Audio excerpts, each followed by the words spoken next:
without further ado, welcome to our Human Resources Workshop.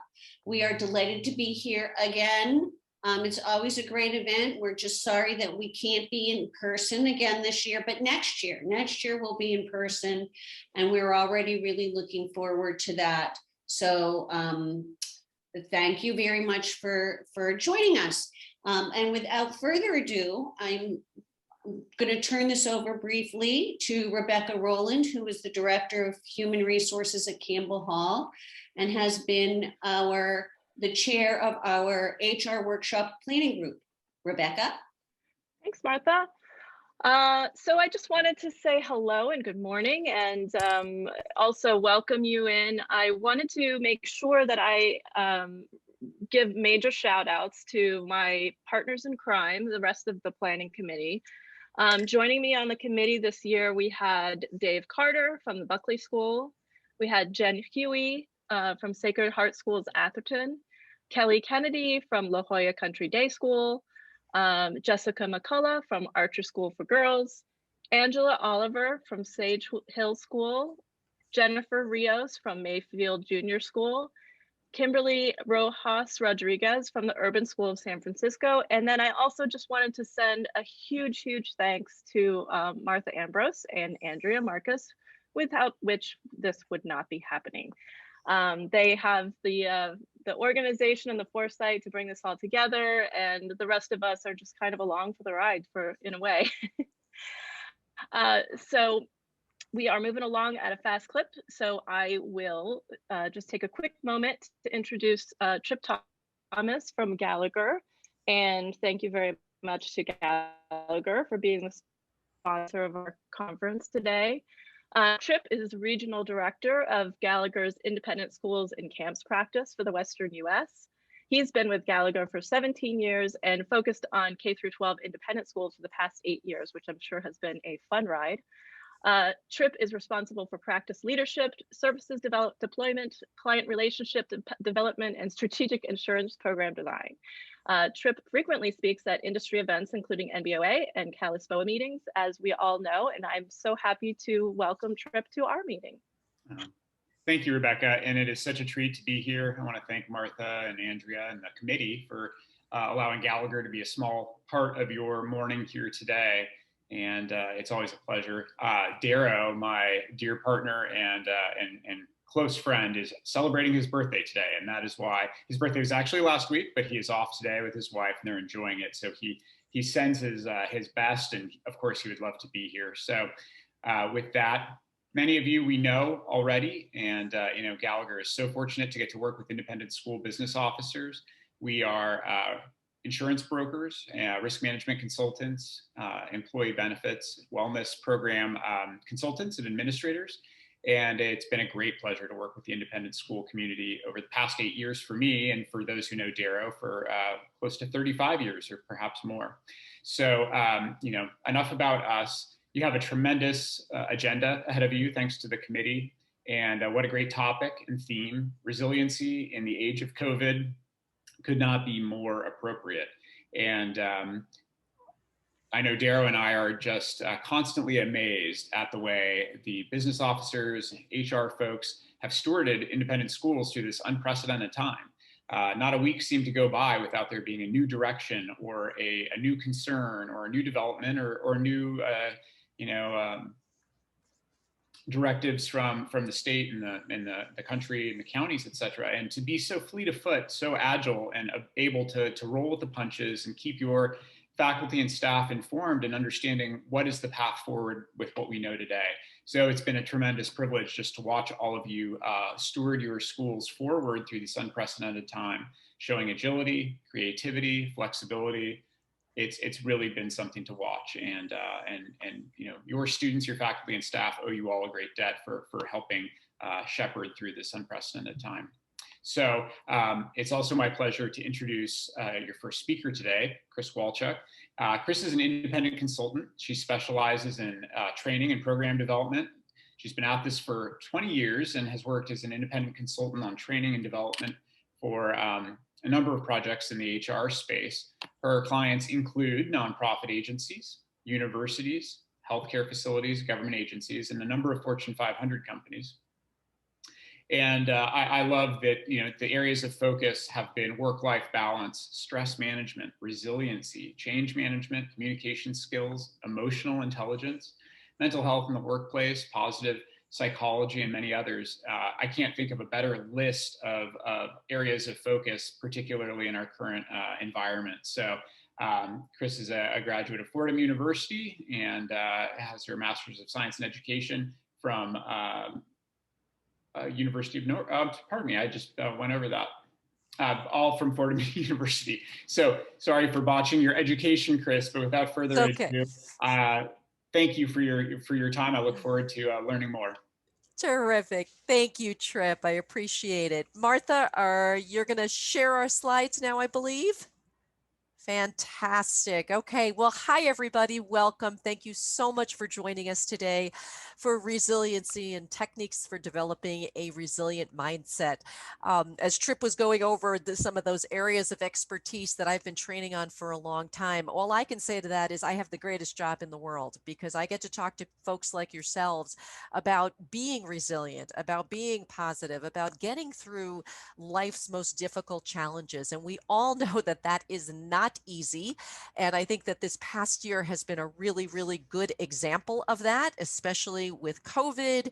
And, as Trip said, all the adjustments that you all had to make at schools. I tip my hat to educators all over this country because I think it's just amazing that you have been able to maintain, our kids' educations throughout all of these things. And resiliency is one of those things that, you have probably been building for a really long time, and that's what made it available to you during this very challenging time.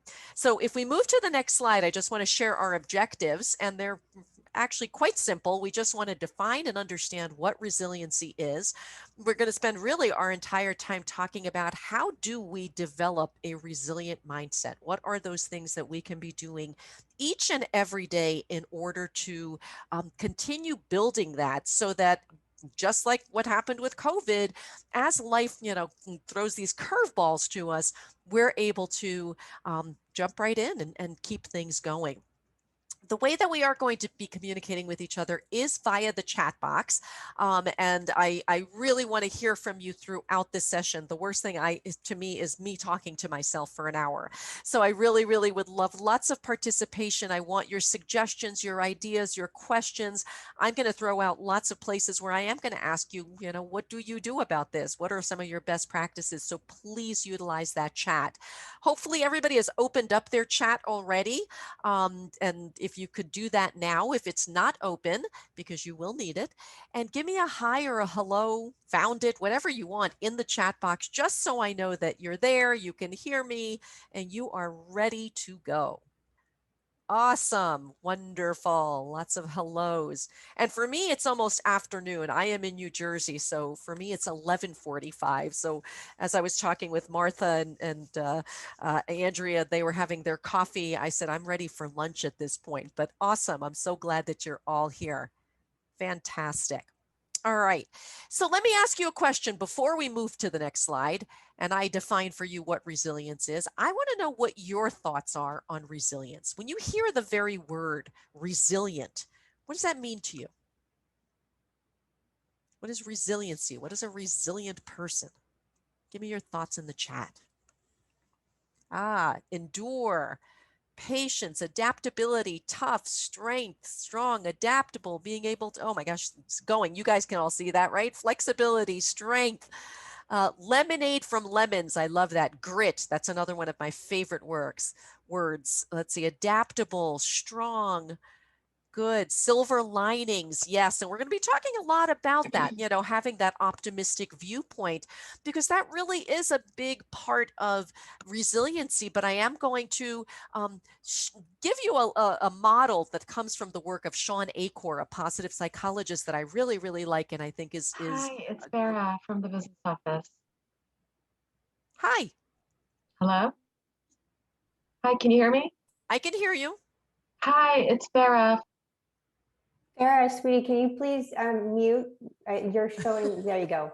Thank you. So sorry. Got it. I was like, okay, do we have somebody speaking up or is somebody on a call? So see, this is technology. This is how it works. And that's why we're resilient, right? Because we keep going. Coping, I see, keep going, overcome difficulties. Um, who is the psychologist I mentioned? His name is Sean Achor, Achor. And I'll tell you a little bit more about him in just a moment. So awesome. Those were all excellent, excellent words to describe what resiliency is like.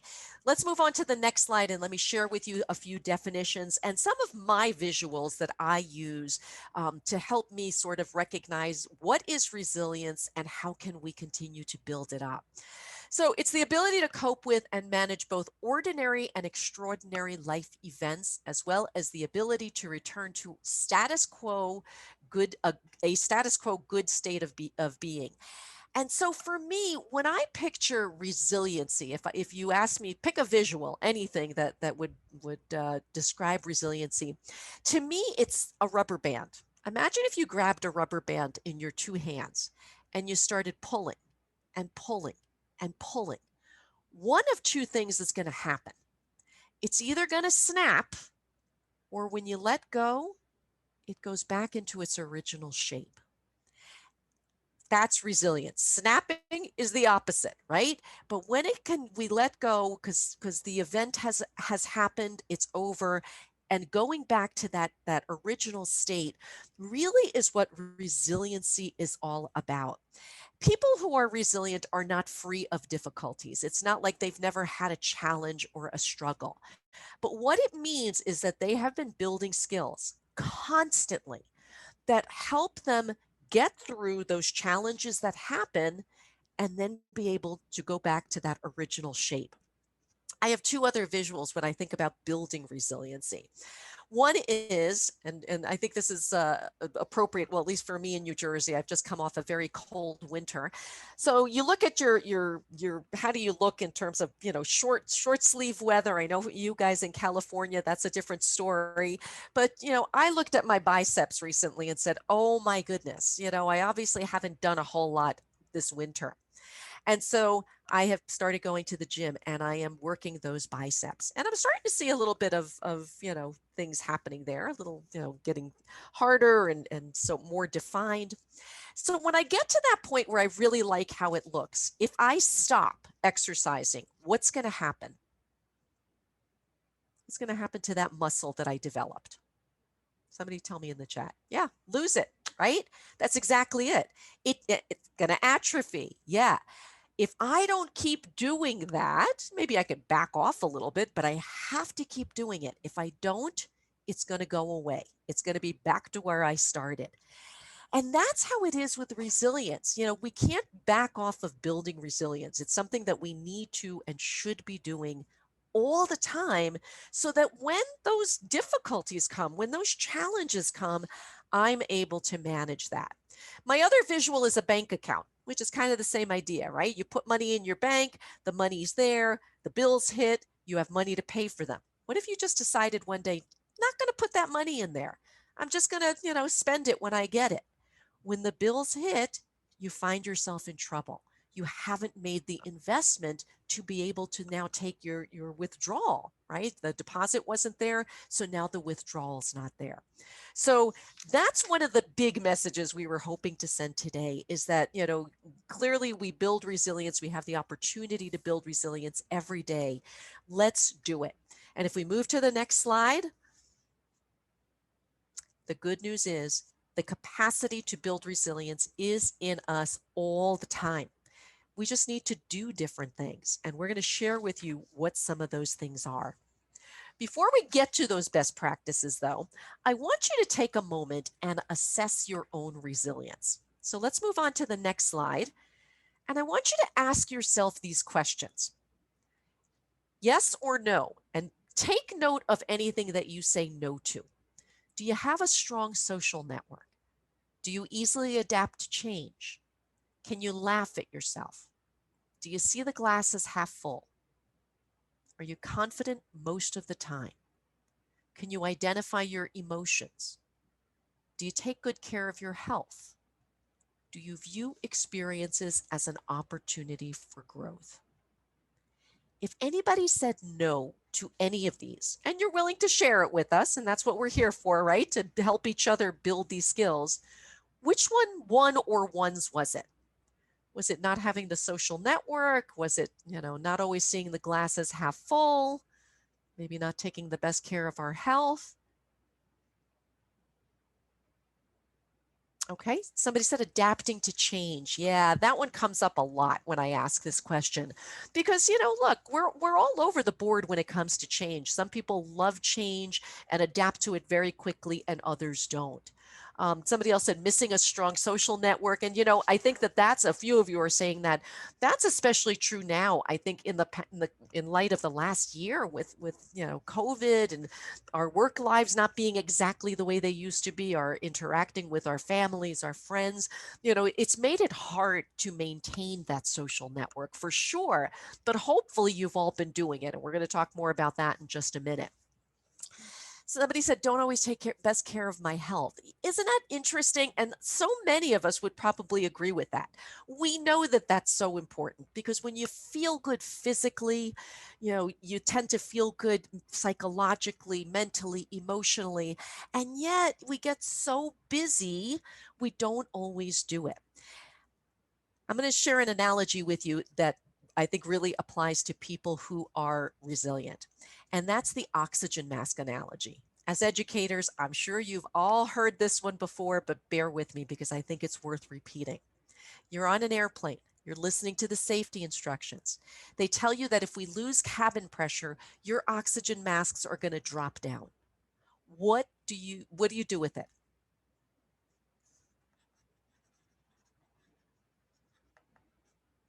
What are you supposed to do with that mask? I know a lot of us have not traveled in a long time, but think back. What are you supposed to do with that mask when it drops down? Good. I'm seeing people saying, put it on yourself first. Yeah, that makes total sense on an airplane losing cabin pressure. Because if you don't do that, you won't be breathing. You're going to be passing out. And you're not going to be able to help yourself or anybody else. And yet in real life, how often do you put the mask on yourself first? We usually don't. We take care of our kids, our significant other, our parents, our friends, our siblings, our coworkers, our bosses, everybody. And then when I have a moment, I take care of me. And that truly is backwards on an airplane losing cabin pressure. And it's backwards in life. And we have to shift our minds away from this feeling that if I do stuff for me, I'm being selfish. I'm being self-centered. That's not true. I need to do all these things for me. I need to take care of myself, to be at my best physically, mentally, emotionally, spiritually, because then I'm going to be able to handle all of life's, curveballs that I get. But it really is a mind shift, I think, for a lot of people to recognize that it's okay to do that. So hopefully by the end of this session, we'll share lots of ideas that are going to help you do that. So whichever thing or things that you said no to on this list, that's your homework. That's what I want you to really pay attention to the most, and make sure that after this conversation, you do remember that one and put together an action plan of how you're going to continue to build that particular piece so that you can continue to be more resilient. All right, excellent. Let's move on to the next slide, and let me give you all of the things that we are planning to talk about that are going to help us to develop that resilient mindset. We're going to talk about positive self-talk. How do we reframe sort of that self-talk that sometimes happens that's not always so positive? Learning from past experiences. That's the beauty of aging. As I'm getting older, I think I keep telling myself that more and more, but I truly believe that. The old saying, with age comes wisdom. I think, and it doesn't have to be chronological age, but I think with experience comes wisdom. And anytime we go through any life experience, if we always try to learn something from it, that builds our resilience, because what that helps us do is to use the best practices that we learned and not make the same mistakes over and over again, which I think is a huge learning in and of itself. We're going to talk about gaining new skills and knowledge. You're all educators in that field. So hopefully you are continuously doing that. And I don't just mean in your professional life, but in your personal lives, because the more well-rounded we become in terms of our skills, our knowledge, the information that we know, the more resilient we become as well. We're going to talk about connecting with other people, the importance of that. And I know a few of you had said that social network piece was a little tough, especially probably in the last year with COVID. How to communicate effectively and communicate what we need, because resilient people will communicate when they need something from somebody. You know, lots of times we hold back. We think, oh, I don't want to bother somebody. I'll just kind of, do what I need to do. But our communication and effectively communicating with others is so important. Maintaining a sense of humor, hugely important. Laughter truly is good medicine. And sometimes we forget to laugh, but those resilient people don't. And lastly, acceptance and taking action. So that's really saying, I get this, it's mine, I own it, and I'm going to do something about it and plan some actions going forward. All right, I want to do a very, very quick exercise. I want you to think of the most resilient person that you know. Could be a family member, could be a friend, could be somebody you work with, a colleague. Maybe it's somebody you don't even know personally, but you've read about and you think that they're an incredibly resilient person. If you're willing to share with us who they are, feel free to put that into the chat. You don't have to, though. But I want you to give me a word or two to describe this resilient person. What makes them so resilient, or how are they acting? What are they doing that makes you say, that is a resilient person? A fierce optimist. I love it. Ability to stay positive. My dad, happy, adaptable, upbeat, positive, never gives up or gives in. Nice. Not giving up, not vulnerable, honest, everlasting positiveness, always excited and happy, never quit. Every day is an opportunity, strong but loving. Oh my gosh, I love those descriptions. And I love that you all have these role models, because we can really, really learn from those role models. If it's somebody we know and they're around, of course we can talk to them and learn from them. If not, we can look back to how they handled certain situations. Somebody else said, doesn't take things, tough situations, personally. I love that. They really are able to kind of separate themselves and just figure out what I need to do at this point in time. Self-reflecting, yeah, which is a huge one. And a lot of us don't spend a lot of time being introspective and reflecting on what's going on. Glass half full, not half empty, never flustered. Every moment is a gift and brings something to your life. Yes, I love that, because that, there's so much work that's been done in the field of Yep, a couple of people wrote in gratitude. Huge. There really is science behind the fact that we can change our thinking. And that's what resilience is all about. Building a resilient mindset means sometimes I do have to change my thinking. Maybe I'm saying or doing things, behaving in a particular way that just isn't serving me well. And I need to recognize it and take control of that. So awesome. As we go through this session, the rest of the session, I want you to just keep thinking about that person and applying some of these things that we're going to be talking about to them, but then also, of course, to yourself. Let's move on to the next slide. Let's talk about positive self-talk.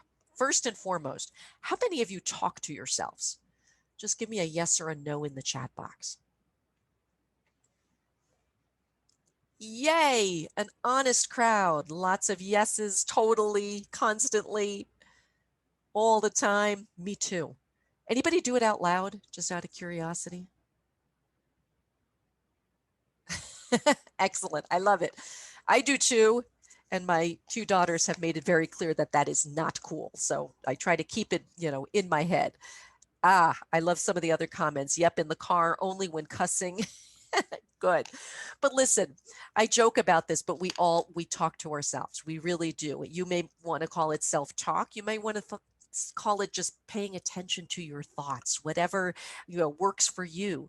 But we do all day long as events are going on, we have a running commentary in our head. When something goes right, we go, awesome, this is great. And when something doesn't go right, we go, oh, this is horrible. I can't believe this. This is never going to end. And what we need to recognize is that that self-talk has a direct impact on our attitudes and our behaviors. So if I'm giving myself lots of negative self-talk, it's going to lead me to negative attitudes and behaviors. If I keep giving myself positive self-talk, it's going to lead me in that positive direction. Love this quote from Henry Ford. If you think you can or you think you can't, you're right. What do you think of that? Believe it or not? If you think you can or think you can't, you're right. Yep, for sure. Believe it. Yeah. Look, if I tell myself I can do something, there's no guarantee that it's going to happen, right? I mean, we've told ourselves lots of times we're going to do something and it didn't happen. But the chances of it happening are far greater because I've given myself that message saying, I can do that. I'm going to try that. I'm going to give this a shot. Yeah, somebody said believing you can is a big part of the battle. That's right. Because sometimes we really are our own worst enemies and we go to that negative self talk and we start doubting ourselves and questioning ourselves. And so if you think you can't, you are absolutely right. Because what's going to happen there is you're going to shut it off. You're not going to put forth the effort to do whatever it is that you want to accomplish. So that's why it is so important that we pay attention to the self talk, that we really, really recognize that when we are saying those negative things, I have to change that. I need to reframe it, which we'll talk about in just a minute. But part of it is respecting ourselves, giving ourselves a little bit more compassion. Would you agree that most of us are far more compassionate with other people than we are with ourselves? Just give me a yes or a no. If you disagree, that's okay too. But yeah, no, but look, everybody's saying yes, absolutely, definitely. Yeah, right. I mean, especially educators, people in your field. I've been in the helping profession between counseling and human resources and training my entire career. We want to continuously encourage other people, right? And yet, sometimes we give ourselves, the put down messages, the less than compassionate messages. You'd never tell a student or a faculty member, oh, that was really stupid. Why did you do that? That was stupid. But have you ever said it to yourself? I'm so stupid. I can't believe I did that. Right? So that's where, again, paying attention to that self talk really makes a difference because what it'll do is it'll help us become much more self aware. And then we can challenge those negative or irrational thoughts. We can, keep things in perspective and increase those positive messages, which increases our resilience. So on the next slide, let's talk a little bit about reframing because that's really what we're doing is when I, find myself in that negative thought or that negative self talk, I need to reframe it into something a little bit more positive. And if you can't go all the way positive, at least go neutral. But, a big part of it is really, thinking about the language that we use, the language that we use with ourselves, because like we said, sometimes that language is meaner than when we've ever used with somebody else, and really focus on the meaning of that experience, and kind of shifting the focus to something that can be more positive, right? Focusing on our strengths, our capabilities, reminding ourselves that we are capable, that we've, accomplished things in our lifetime. And that really leads to that whole, more positive, more optimistic viewpoint. And when I asked you to think about that person who you think is so resilient, so many people said that person is optimistic, that person is positive. And, that really is a huge, huge piece of this. And so let me talk a little bit about optimism and pessimism. So I mentioned Sean Acor, and he is a positive psychologist, and he has a book called the Happiness Advantage. So Sean Acor was out of Harvard for a very, very long time, and he works across the world, working with various organizations in a consulting capacity, basically helping them, get more resilient so that they can run their businesses even in the toughest times. And, he said, when we think about optimism and pessimism, sometimes, people see it as two ends of the spectrum, right? You're either positive or you're negative. You're either an optimist or you're a pessimist. And he said, there's something in between there. So if I were to ask you, are you an optimist or are you a pessimist? tell me who you are. Give me in a chat who you are. Optimist or pessimist?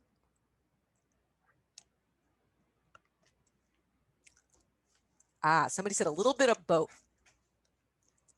There you go. I was waiting for somebody to say realist. So I'm thrilled to see so many people saying optimist, but legitimately, when some of you are saying depends on the situation, depends on the day, absolutely. And that's kind of what Sean Aker was talking about. He said it isn't just one end or the other. It depends on different circumstances. And anytime I've asked people, are you an optimist or a pessimist, I always get at least one person in the crowd that says, I am a realist. What does that mean? Well, I'm focused on what's really happening, because sometimes an eternal optimist will, not see the picture clearly. They're trying so hard to be really positive about something that they might miss the reality of something, right? A pessimist isn't looking at any of that stuff. They just have decided, everything is horrible and woe is me, and that's that. But so he said, if you can look through life, if you can look at life with rose-colored glasses, that's awesome. That's great. But at the very least, how about we look at life and life situations and life challenges with rose-tinted glasses? I love that, because what that means is I am being a realist. It depends is a legitimate answer. But nonetheless, no matter how bad something is, I will always do my best to try to see the silver lining, to try to find something good out of a situation. Not always easy to do. If you just lost a loved one, if you lost a job, if you whatever, bad things happen, it's hard to find the positive. But those people who tend to really be, optimists will always try to find something. So I want to do another quick exercise with you here. I think we would all agree that this past year has been incredibly, incredibly challenging. We can sit here till, I don't know how long, talking about all the bad things that COVID has brought to us, right? But how many of you have spent any time saying, but here was a positive of COVID? It was, even though everything was so bad, this is a learning, a positive that I got out of this pandemic and experiencing life as we have. What is that? Tell me in the chat. Good. Somebody said there have been lots of great things. There have been. Give me examples. Be specific. Extra time with family. Yep. A lot of people are saying that. More time with my babies.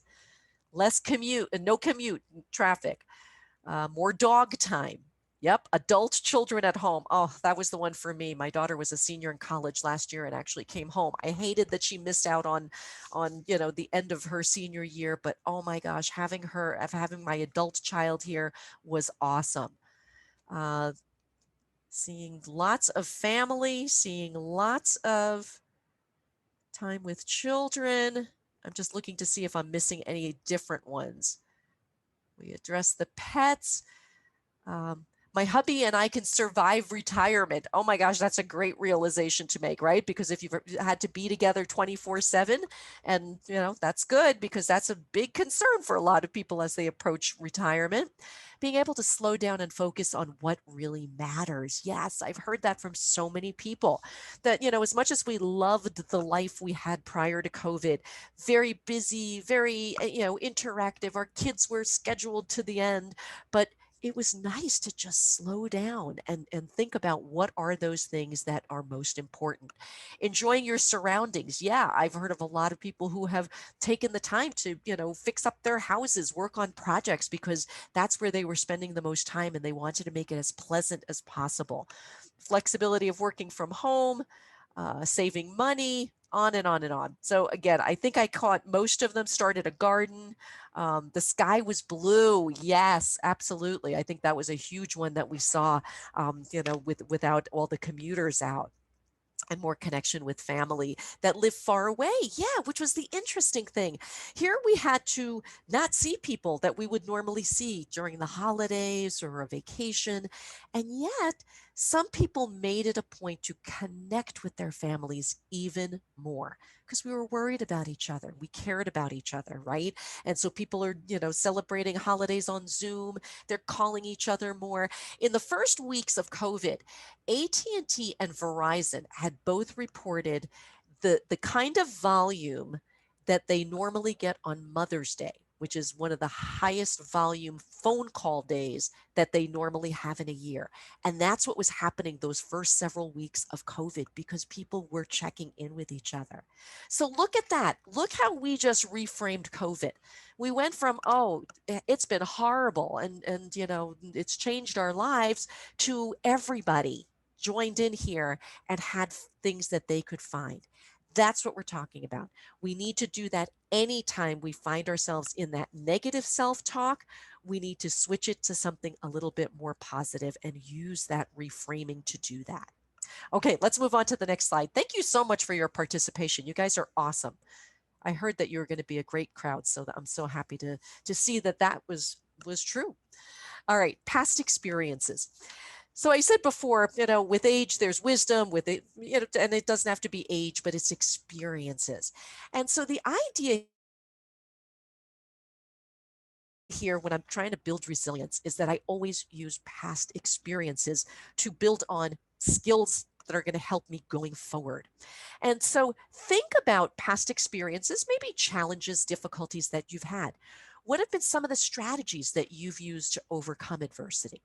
What have your reactions been to that event? What worked for you and what didn't work for you? I think that's a really important learning because think about it. What do they say is the definition of insanity according to Einstein? Doing the same thing the same way over and over and expecting a different result. Well, a lot of us are insane because we do that, right? Things happen and we say, oh, I'm never going to do it this way again. And then another event happens and we do the exact same thing and we're shocked. How could this happen again? Why did it end up this way? Because we did it the same way.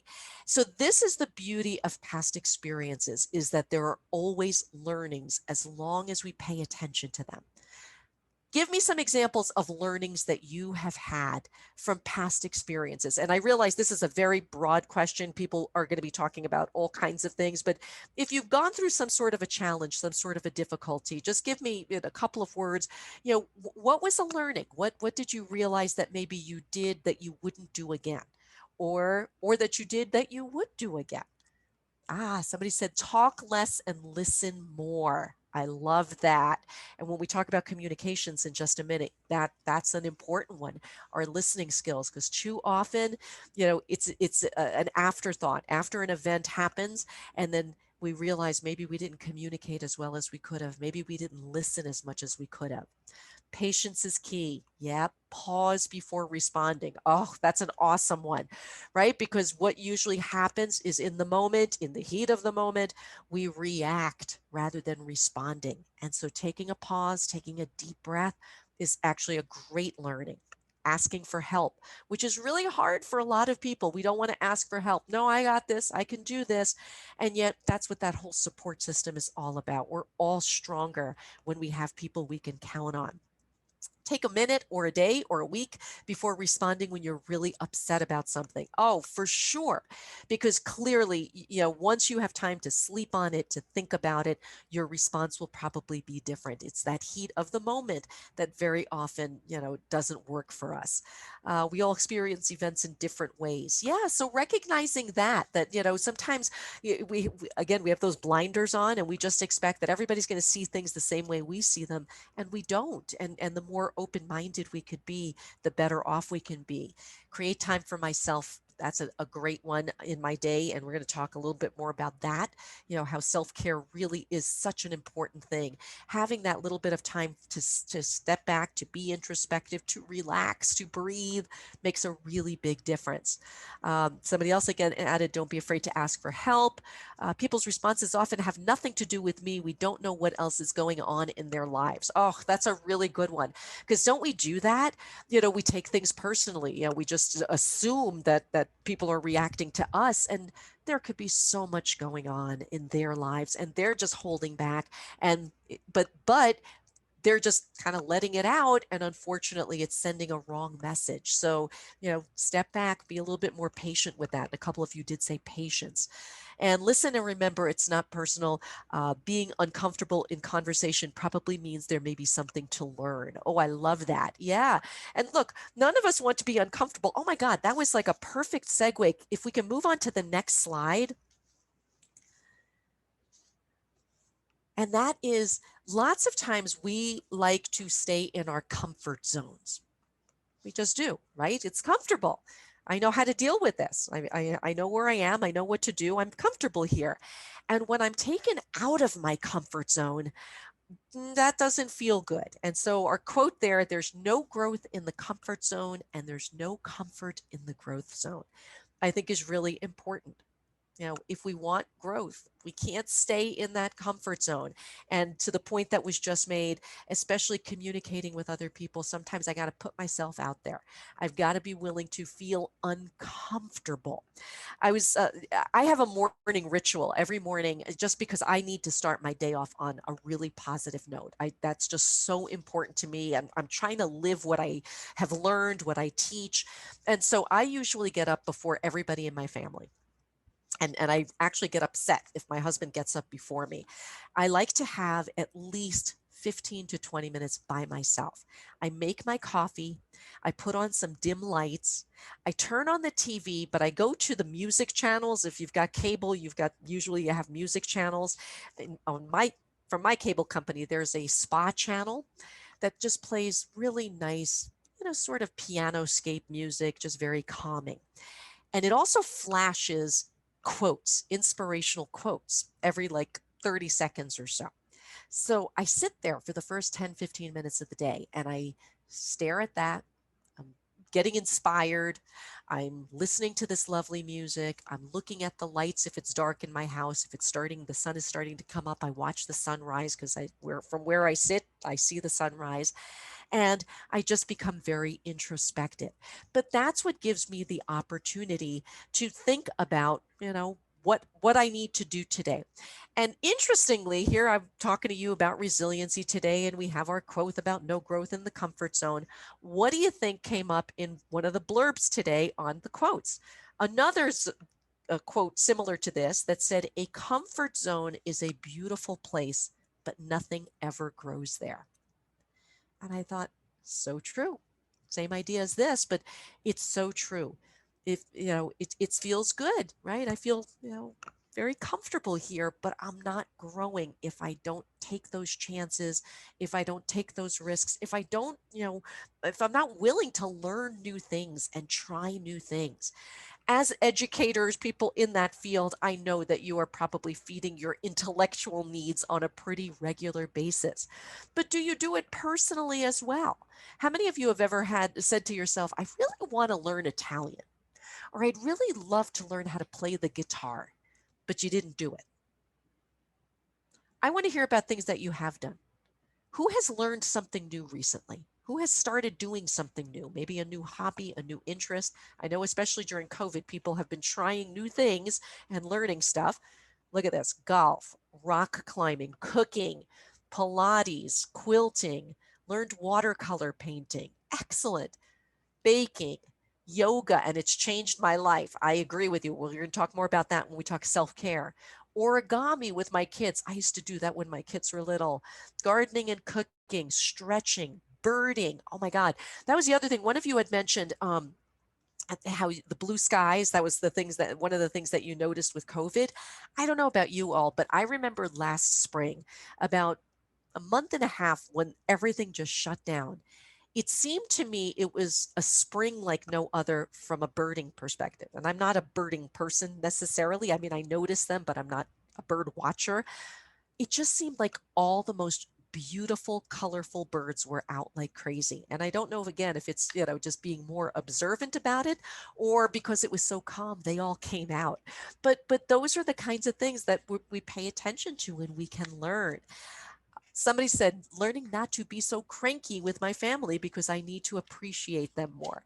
I love that. That's a great learning for us, right? Look, sometimes we are all a little too cranky, right? Or it goes back to that taking things personally. And, we need to think big picture, bigger perspective, because lots of times we get caught up in the moment. And you've probably heard of the book from years ago, Don't Sweat the Small Stuff. We do. We sweat the small stuff. We sweat the big stuff. We sweat all the stuff. And that's not necessarily what we want to do. And that doesn't help build resilience because we're wasting our time on these piddly things as opposed to focusing on the things that are going to build our resilience. So keep fostering that curious attitude. Make sure that you are constantly trying to learn something, trying to do something. A colleague of mine recently posted, I think it was on LinkedIn or some social media, which is something that a lot of CEOs do, is read a book a month, or at least a book a month, that's going to be developing you. And she kind of put this thing out there and challenged other people. She said, I'm starting to do it.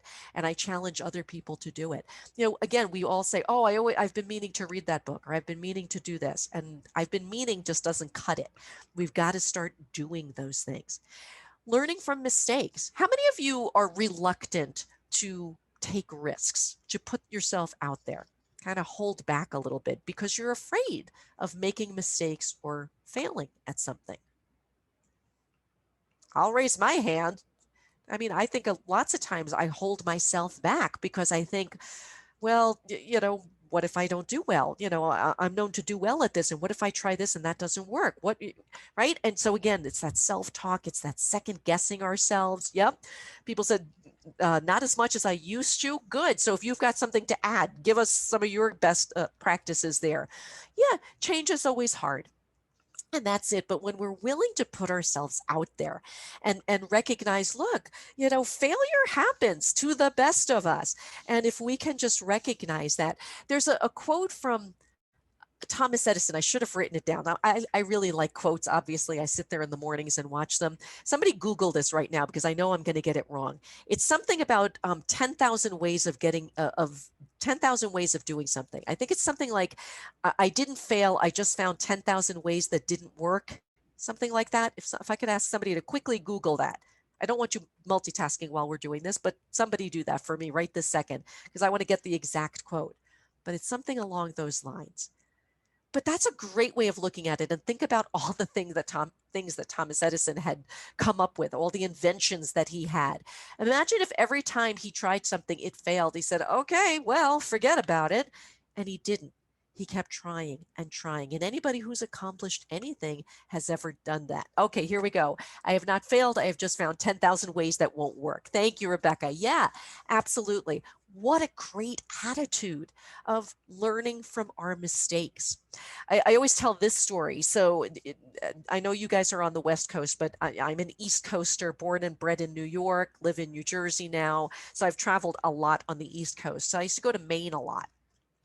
In fact, one of my previous jobs, I covered a territory that went up to Maine.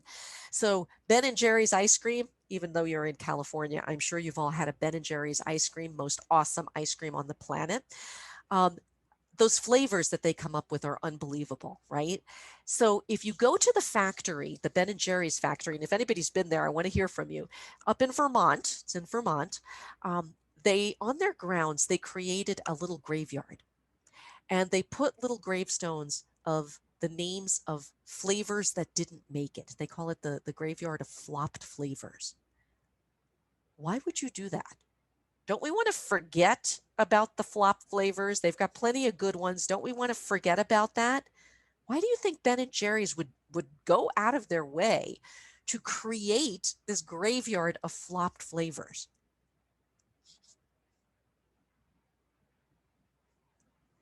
There you go. Somebody said they learned from all of those flops. Yeah.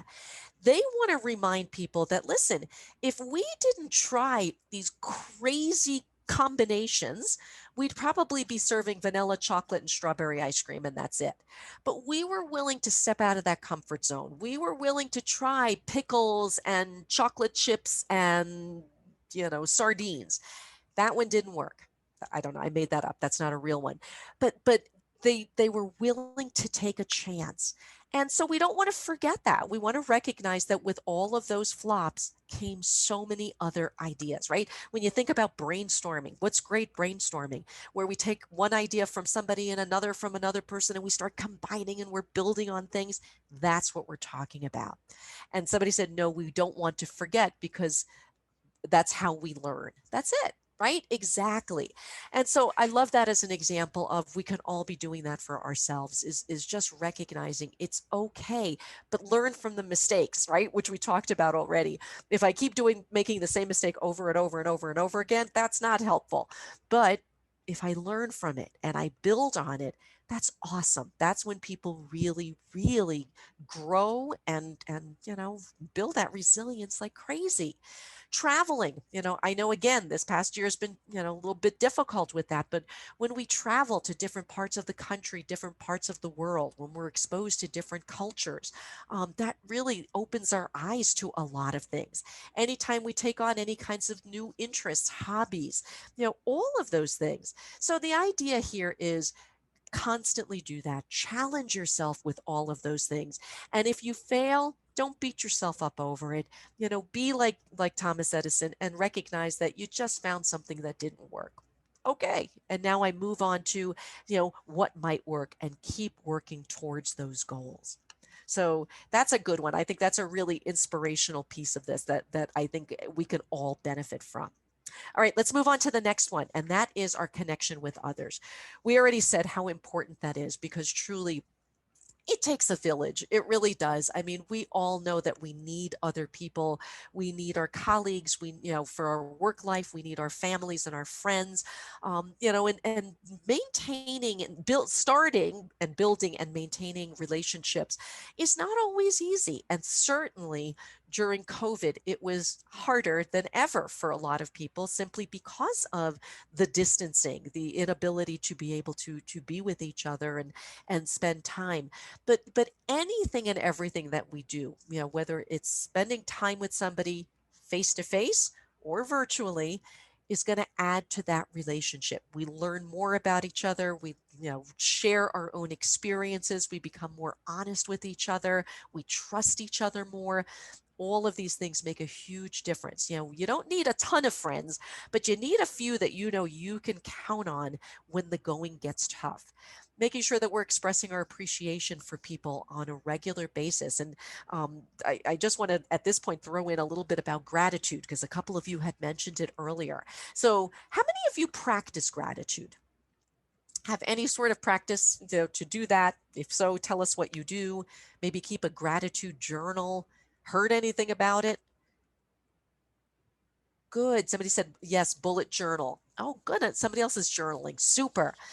So, look, practicing gratitude simply means you are recognizing each day the things that you're grateful for. Because, look, human nature basically says, we look for what's wrong.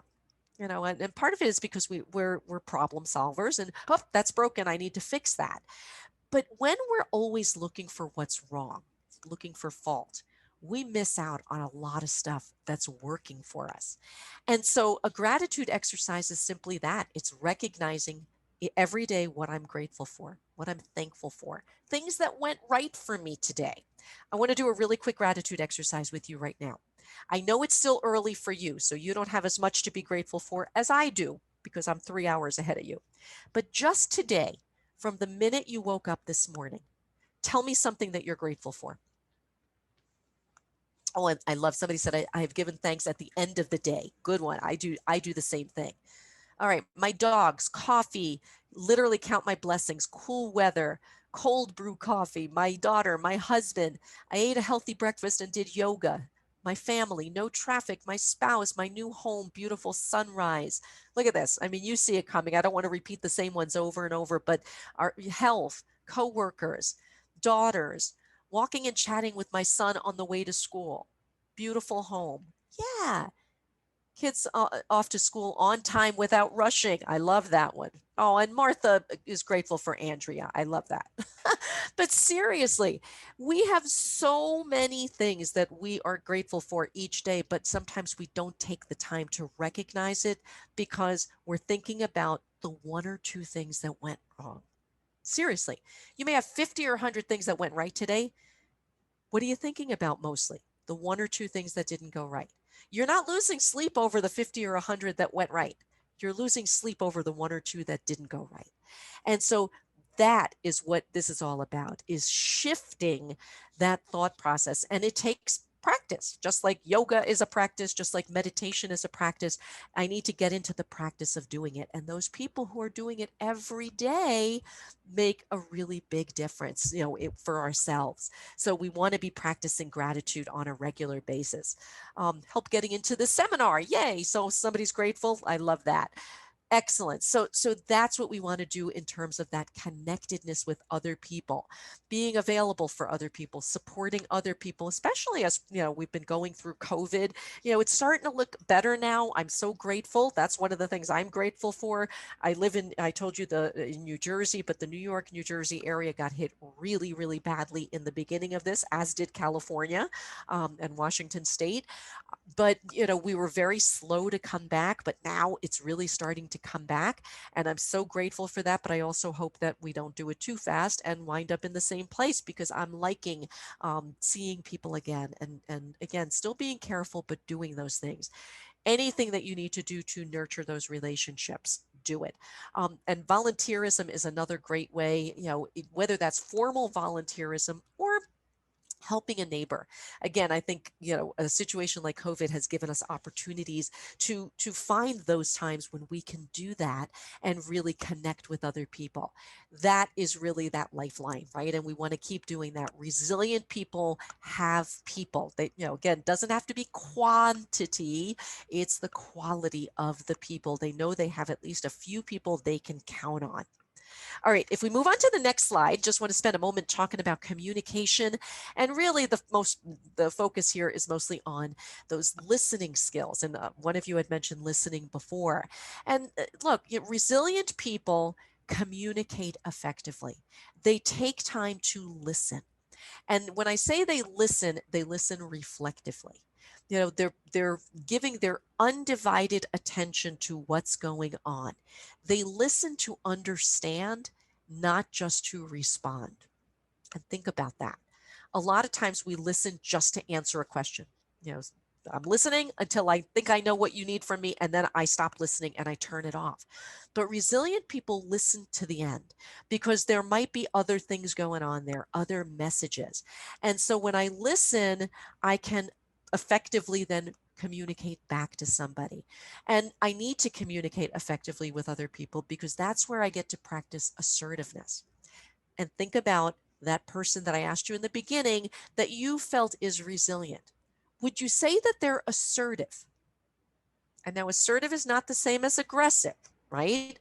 An assertive person believes in themselves, stands up for themselves, but they are equally respectful to other people. An aggressive person has lots of respect for themselves, not so much to somebody else. And so we want to be as assertive as we can possibly be, but not cross that line into aggressiveness, right? But that means I need to be able to ask for what I need, to be able to turn to that support group and say, I need your help. And know that that's okay. We can do that. It's focusing on positive communication, paying attention to our language. Do I tend to say more positive words than negative words? Do I tend to make more positive comments than negative comments? And those people that do, again, continue to build that resilience. Just want to spend 30 seconds talking about social media. I'm sure everybody with us today is on some form of social media, right? Whether it's LinkedIn from a professional standpoint, or Facebook, Instagram, Twitter, whatever. Social media is one of those double-edged swords. If we use social media well, and I think a lot of people absolutely did, especially during COVID, where they maybe reconnected with people, or it made it easier for them to connect with people when we couldn't see them. That's an awesome use of social media that builds up those communication skills. But we also know that, social media is full of junky stuff and people's opinions and arguments and all of that. So Sometimes we need to just let go of that. We need to, block people if we have to, not necessarily listen to those things, and definitely be aware of the kinds of things that we put out there, because it is easy sometimes to get caught in the moment, right? If somebody's saying something and we disagree and those emotions come up, and then we say something and they say something back, and we see these kinds of back and forths all the time. Again, assertiveness is a good thing. Voicing opinions, sharing opinions is a good thing. But when it starts getting ugly, when it starts getting aggressive, it's not. And so resilient people know that, and they will communicate as much as they need to be able to, again, establish those relationships, get their point across, and ask for the help that they need. All right, last couple of things. If we move on to maintaining sense of humor. How many of you, if we move to the next slide, there we go. How many of you make it a point to laugh every day? No matter what's going on, no matter how bad COVID was and all of that stuff, you make it a point to laugh every day. Good. Oh, good. Can't help myself. I love that, right? I'm just drawn to it. I'm pulled to it. Yeah, look, humor and laughter are truly good medicine, and it really, really can uplift a moment. And look, sometimes things are bad. There's no question about it. They're very serious. They're very bad. But if we can, kind of lighten up a little bit, that really, again, helps to bring those emotions down sometimes, which in turn helps us to get those problem solving skills, going. So not only does it just feel good to use humor and laughter, it really can modulate some of those things so that we don't get overly emotional and reactive to things that are happening. Somebody said, my motto is whatever happens, it will make a funny story later. Humor is everything. Oh, I love that. Absolutely, positively. That is, it's so critical. I ask this question in all my resiliency classes, in all my positive psych classes, in all, a lot of the other topics that I do. And sadly, there's always some people who say, no, I don't. And I would urge them, do it. Do it. There is plenty to smile at. There's plenty to laugh at. Look around your home. If you have anybody or anything in your home, children, dogs, cats, anything, they can be really, really funny. And so sometimes it's right in front of us and we don't even recognize it. There's something called YouTube that we are all very familiar with. There is no lack of funny there. There's also some really positive kinds of places to go. I have a bunch of websites that I've signed up for that I have found really helpful. One is called Happify. Some of you probably are familiar with this. I just want to make sure I capture this before anybody starts writing. My husband and I always say one of our jobs is to make each other laugh every day. Oh my gosh, what great marriage advice. That is awesome. That's our job, to make each other laugh, and hold each other accountable for that. That's super. I love it.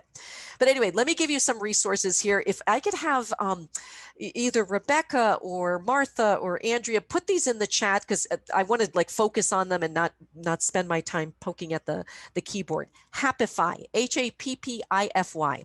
Happify is this great website that you can subscribe to. They'll send you emails every morning with these feel good kinds of stories, a little picture, just really good stuff. The Greater Good Science Center at Berkeley. Greater Good Science Center at Berkeley. They also, if you sign up with them, they will send you all kinds of great information, newsletters and things like that. Awesome, awesome stuff that keeps that positivity, that sense of humor, that laughter. I'm not sure how to spell it either. I think it's, well, you're in California. You guys know better than I do. We'll go with that. It's at Berkeley, at University of California in Berkeley. All right, there we go. Somebody's a speller. There's another one called Morning Smile by Inspire More. Morning Smile by Inspire More. Another, you sign up for it, just really, really good stuff. Any of those kinds of things, livehappy.com is another good one. when we surround ourselves with that kind of stuff, and look, this is very passive. You go on their website, you sign up for their newsletter, and then they send it to you. You don't have to do anything more. But I know every morning I try to open that up, usually in that quiet time that I have for myself. I look at those because to me, that's a great way to start my morning. There's usually something funny, there's usually something inspiring, something positive. That's a really, really good one. Somebody said, I subscribe to Morning Smile, lots of good news. Yeah, because again, it goes back to that whole gratitude thing. There's lots of good news out there, but sometimes the bad news is overpowering. If we spend most of our time watching the news, broadcast news, if we spend most of our time on social media, we get bombarded with the negative stuff. And that's, again, for resilient people, no, I need to have that positive stuff. I can't just get, taken in by some of those negative things. So make it that a point, make it, a to-do on your to-do list each day to do something to engage that humor, that laughter. And if you could do it with somebody else, that's even better, because what you're doing is you're multitasking, but in a really good way. You're focusing on having that supportive relationship, that network, as well as the humor piece of it. So we can, have those and it really work. Life is it signs or size.com? Write it in again. Size. Interesting. I'm not familiar with that. Excellent. So thank you. That's this participant is telling us that's another good one. Perfect. All right. Last slide that we've got for you. And I know I've only got about 2 minutes left. Taking care of yourself. I said this in the very beginning, right? We did the oxygen mask analogy, but when the going gets tough, the tough get going. And we really, really need to recognize that if I want to build my resilience, I need to take care of myself physically, mentally, emotionally, spiritually, every single day. That means exercise. That means a healthy diet. That means getting enough sleep. It means, doing things to manage my stress a little bit better, whether that's meditation or some sort of mindfulness practice or listening to good music or whatever that's going to, kind of work on. Somebody said prayer. Oh, absolutely. Absolutely. And any kind of inspirational readings and things like that definitely make a difference. But the point is, and this is what I want to end up with here, is nurture yourself and treat yourself well. I know, especially people who work in an area like education, your concern is always for your customer, your client, your students. And, unless you're at your best, you're not going to be able to do the best with them.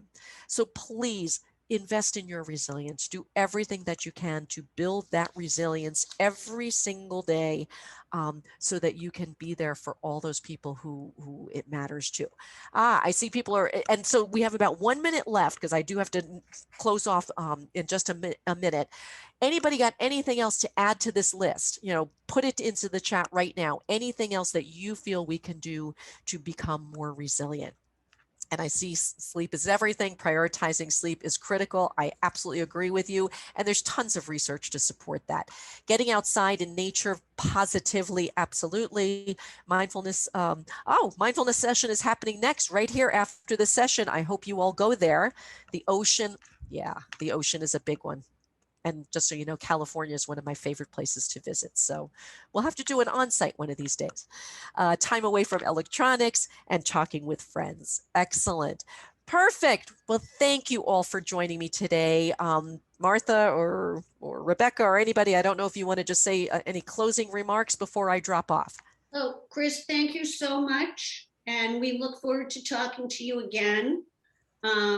This was a great way to start our Monday. I can't think of a better way. And just stay right here. And Andrea is going to introduce the mindfulness session. But thank you so much, Chris. My pleasure. Have a wonderful day, everybody. Enjoy your conference.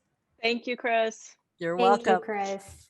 All right, so I'm really delighted because we have one of your peers who has put together a mini mindfulness session. So by Lisa Murphy-Oates at Carondelet. Here we go.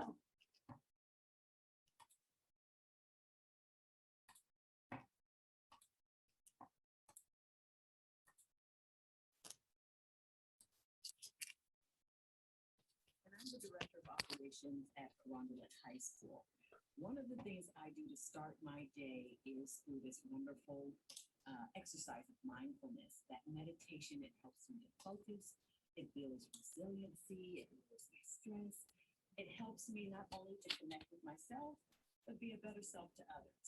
And the first thing I do is an exercise that I call an elevator check. So I made a video that I'd like to show to you about some things that I do to de-stress. So get in your seat at your desk or wherever you might be, get kind of comfortable. Put your feet on the ground in front of you. Your knees should be about shoulder width apart. And when we do the elevator check, I don't want you to think about very much of anything. I'd like for your door to be closed. I'd like for you to be in a place where you can be undisturbed for at least 5 minutes. I'd like you to take your fingers, your thumb, and what I call the ring finger, and you can just put it in your lap. You don't have to do anything with it. Just let your thumb and your fingertips touch. And breathe. In through your nose and out through your mouth. In through your nose and out through your mouth. When I start to do this activity, I can feel my body relaxing, and I want you to feel your body relaxing. Close your eyes and assess from the top of your head. My head feels calm. There's no pain there.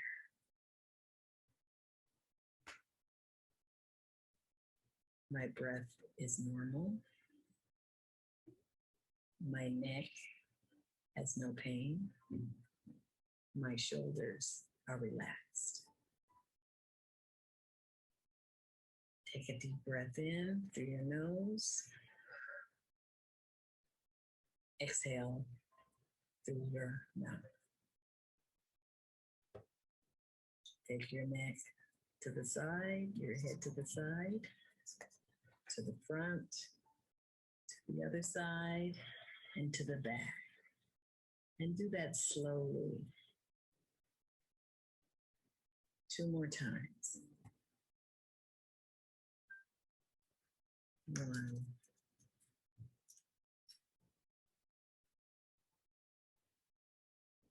And 2.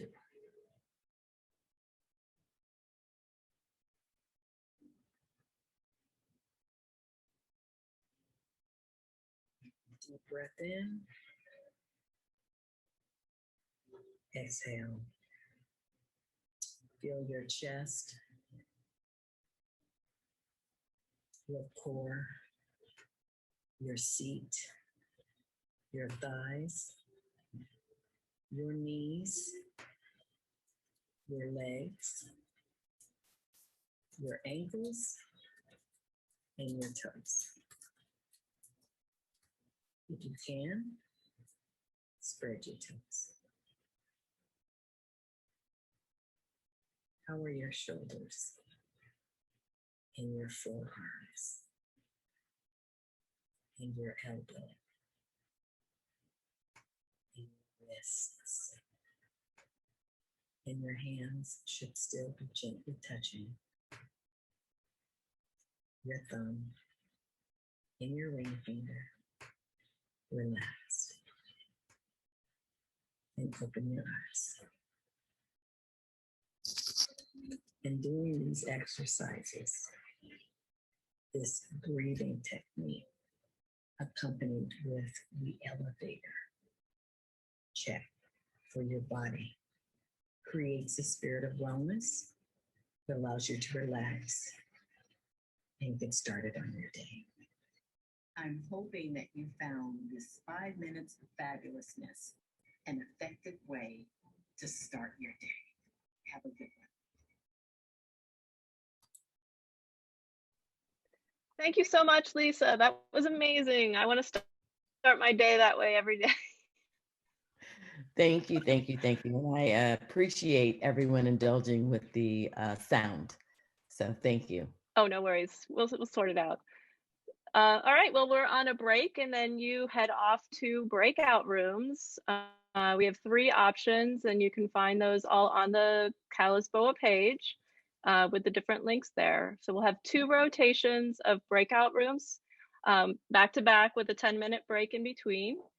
And we look forward to seeing you. I'm sorry, I just jumped right in. Martha, did you have anything you needed or wanted to say? Perfect. I just wanted to say we can look forward to another little mini wellness break this afternoon from Lisa. So we're really looking forward to that as well. So we will see you in the breakout rooms.